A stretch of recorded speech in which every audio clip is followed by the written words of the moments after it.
कांग्रेस ने मनरेगा बचाओ संग्राम चलाने की रणनीति बनाई है, जिसे लेकर बीजेपी विधायक ओपी यादव ने कांग्रेस पर निशाना साधा। हरियाणा न्यूज के साथ बातचीत में उन्होंने क्या कुछ कहा, सुनवाते हैं आपको।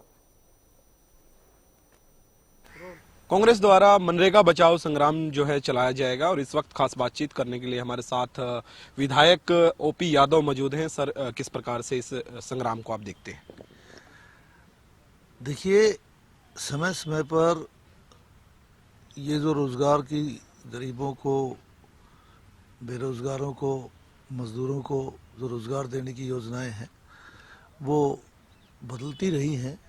पहले इसका नाम जोहार रोज़गार योजना था, उससे पहले फूड फॉर वर्क था, उसके बाद इसका नाम नरेगा हुआ, फिर इन लोगों ने ही बदल के मनरेगा किया। आज हमने उसको जी राम जी किया, एक रोज़गार की गारंटी देते हुए, और उसमें काफ़ी सुधार किए हैं। पहले इस स्कीम के तहत केवल 100 दिन का रोज़गार देने की गारंटी थी, हमने उसको 125 दिन किया है, 125 दिन। और 125 दिन के साथ साथ पहले जो ये कृषि प्रधान देश है, फसल कटाई का जो समय आता था, उस समय अधिकारी लोग मनरेगा के काम का दोष दिखाकर कहते थे कि आप मनरेगा के काम पर आइए और कहीं ना जाइए, वरना आपका नाम काट दिया जाएगा। हमने ये देखते हुए कि एक मजदूर आदमी कटाई के टाइम पर अपना कुछ और दिहाड़ी बना सके 125 दिन के अलावा, तो हमने 60 दिन कटाई के टाइम के रिजर्व कर दिए। कहीं उसके अंदर 3 फसलें होती हैं, कहीं 2 फसलें होती हैं। 3 फसलें हो तो इसको 20-20 दिन मान लो, और 2 फसल हो तो उसको 1-1 महीना मान लो। यानी कि इन दिनों के अंदर कृषि के काम में उन लोगों को 60 दिन का रोज़गार एक्स्ट्रा मिलेगा और 125 दिन का रोज़गार वो मिलेगा।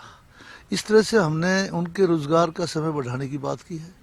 दूसरा, मनरेगा के अंदर केवल मिट्टी का कार्य हो सकता था, 90% मिट्टी का कार्य और 10% में कोई छोटा मोटा पक्का काम। हमने जी राम जी करके इसका कार्य क्षेत्र बढ़ाया है।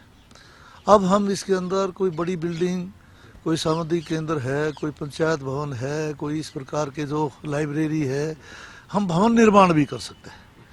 तो ये कार्य क्षेत्र बढ़ा है, काम करने के दिन बढ़े हैं, और इसमें इस प्रकार के सुधार करके अब जी राम जी इसका नाम रखा है, रोज़गार की गारंटी देते हुए।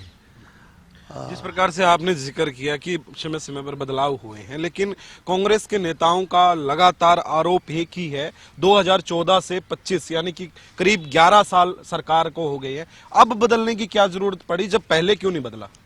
जब जो चीज़ अच्छी दिमाग में आ जाए उसी समय उसका बदलाव किया जाता है। और कांग्रेस के भाइयों को कोई तकलीफ नहीं है। तकलीफ उनको सिर्फ एक, मुझे लगता है कि उनको राम के नाम से तकलीफ है। ये जी राम जी आ गया तो इसकी उनको तकलीफ है। राम के वो शुरू से खिलाफ रहे। और जब अयोध्या का मंदिर बन रहा था, राम मंदिर, उसका भी उन्होंने विरोध किया। राम सेतु का एक बार जिक्र आया तो उसका भी उन्होंने विरोध किया। ये राम के विरोधी है। धर्मनगरी कुरुक्षेत्र के अंदर राहुल गांधी पहुंचने वाले हैं आने वाले दिनों में। प्रशिक्षण वहां पर जो है नियुक्त जिला अध्यक्षों को दिया जाएगा। उनके दौरे को किस प्रकार से आप देखते हैं? कांग्रेस के नेता कह रहे हैं कि बदलाव की शुरुआत धर्मनगरी कुरुक्षेत्र से जो है करने जा रहे हैं। वैसे तो हर पार्टी अपना प्रयास करती है। राहुल गांधी जी को भी अपनी पार्टी के अंदर सुधार लाने के प्रयास करने चाहिए, लेकिन आज तक तो उनका कोई सुधार सार्थक हुआ नहीं। ये सिर्फ दुष्प्रचार और बरगड़ाने की बातें अपने कार्यकर्ताओं को पढ़ाते हैं, सिखाते हैं कि किस प्रकार से दुष्प्रचार किया जाए, और उस प्रकार के हथकंडे अपनाते। यही मैं समझता हूँ इनका प्रशिक्षण होगा। चुनाव के समय में ये दुनिया भर का दुष्प्रचार इन्होंने किया और कोई मौका नहीं चूकती ये पार्टी। इस प्रकार से एचपीएससी के अंदर जो भर्तियां हुई हैं उसको लेकर भी कांग्रेस द्वारा निरंतर सवाल उठाए जा रहे हैं कि बाहर को जो बच्चे हैं उनको ज्यादा जो है स्थान दिया जा रहा है और हरियाणा के बच्चों को जो है नहीं दिया जा रहा। हरियाणा सरकार की लोकप्रियता को देखकर, भारतीय जनता पार्टी के काम करने की शैली को देखकर ये घबराए हुए हैं। आदरणीय मुख्यमंत्री नायब सिंह सैनी की कार्य करने की शैली और उनकी लोकप्रियता, उससे विपक्षी भाई सब बौखलाए हुए हैं और उस बौखलाहट के अंदर ये कोई भी आरोप लगा सकते हैं। जब एचपीएससी का चेयरमैन एक संवैधानिक पद है और उन्होंने कहा कि मेरी से ऐसी कोई बात नहीं हुई, खामखा अपनी तरफ से जोड़ मेल कर दुष्प्रचार करने का प्रयास करते हैं, वो करते रहे। धन्यवाद सर।